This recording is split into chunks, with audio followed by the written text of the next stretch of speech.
Viral di media sosial, money cake 200 juta rupiah, habiskan waktu 7 jam buat unboxing.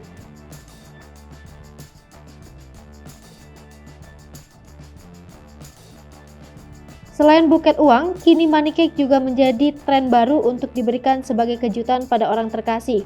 Seperti yang didapatkan seorang perempuan satu ini yang viral karena ukuran money cake yang didapatnya begitu besar.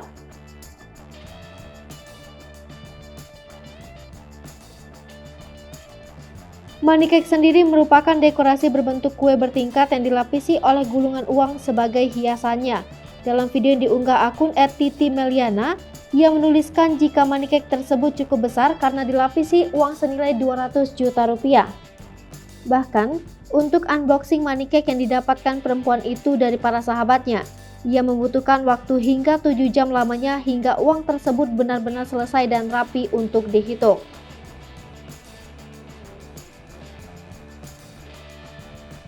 Bukan cuma satu orang, mereka juga mengerahkan tenaga beberapa orang untuk mengunboxing money cake tersebut.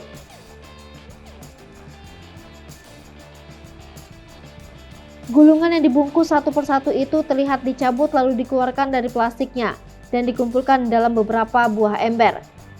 Tentu saja video itu menarik perhatian banyak orang hingga telah dilihat lebih dari 3,5 juta kali dan komentar yang cukup beragam.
Hai pemirsa Sri Popo TV, jangan lupa komen, like, dan subscribe, serta tonton terus berita-berita terupdate lainnya ya.